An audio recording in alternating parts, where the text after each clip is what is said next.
Colapinto pulling in, big section, absolutely blasted out by a massive spin. Pulling in, Kanoa Igarashi in a backdoor barrel, finds the exit. Felipe Toledo takes out the Hurley Pro here at Sunset Beach. Joao Chianca is Rip Curl Pro Portugal champion. Jack Robinson officially your Billabong Pro Pipe champ.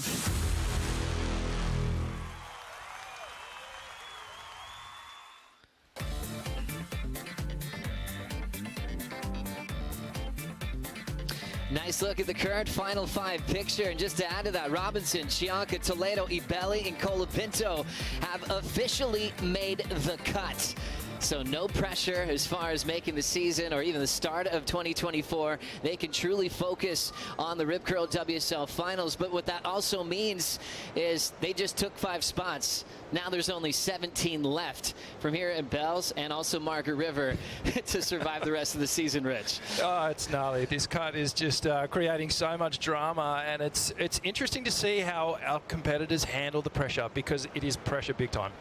Let's really focus on this bubble watch. Starting stop number 4. Remember, off for the day, so more time to really dive into this. The cut line's right there. Some big names. Igarashi, he's part of Lower Trestles last year in the WSL Finals. Kelly, right behind him there. Remember, world title in '92. Are we really seeing the GOAT in this kind of trouble? Baron Mamiya, the hot wild card from last season. Jake Marshall, Zeke Lau hasn't had a great result, and Dino's really popping out to mind. So some huge names that are going to be really feeling the heat. Good news for them, they saw this unfold from last season, so it's not a big surprise like it was last year. They know it's really going to be heavy in the next 2 stops. Rosie, what's the biggest name that's really coming to mind? Who are you going to be watching at Bells? Kelly Slater. You have to think about him. You mentioned, his accolades, his world titles, but also the fact that here at Bells Beach, he's been incredibly successful as we have a look back at his performances, Joe. Kelly, always in sync in those early years, but those 4 Bells titles weren't always easy, Ro. No, they were hard fought. I mean, he lost some incredibly close finals. He did a full rotate, still lost one of the finals. But yeah, we've just seen some of the most iconic performances from Kelly Slater over the years here at Bells Beach.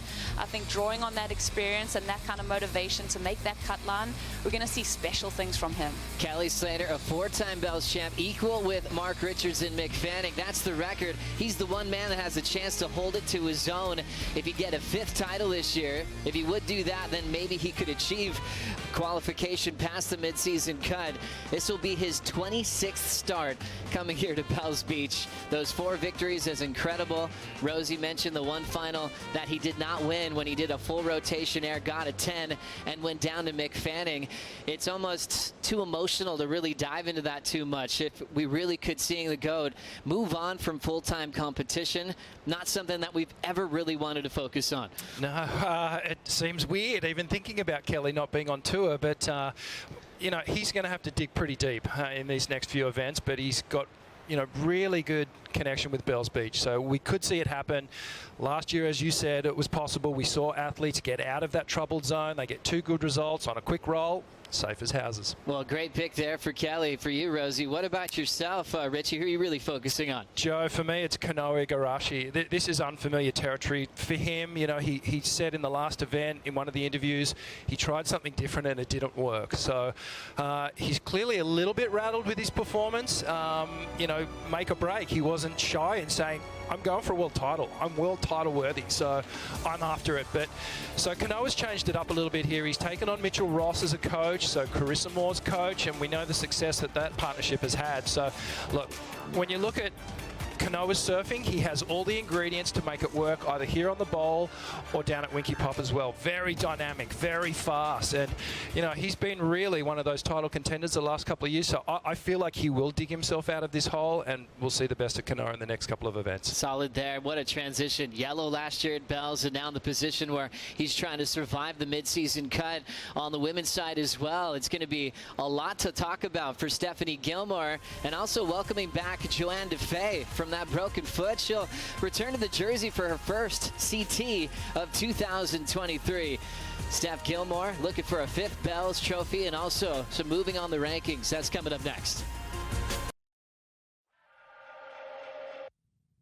Caitlin gets it. Wow, Here we go. are you kidding me? Caitlin Simmers snaps Oh my underneath the gosh. lip. Caitlin Simmers turns it in the final 10 seconds. What kind of confidence do you have going into that next round? I don't know. I hope that we get super tuned. 17-year-old Katie Simmers wins the male Rip Curl Pro Portugal presented by Corona.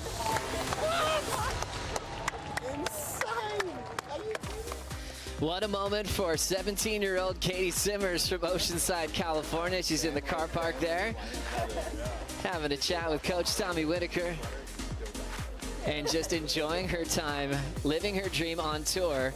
On the press conference, she was just looking at the chocolate Easter bunny in front of her. She's so cruisy, but look at her position. Sitting at number 2 in the world, equal with Carissa Moore, heading into stop number 4 of the season. That was crucial for Katie as well. She moved up 7 spots to feel a bit safer for the midseason cut. We haven't qualified anybody on the women's side yet for that midseason qualification, but we've got such a youth movement on that top end of the draw, which is really fun to see this year, Rich.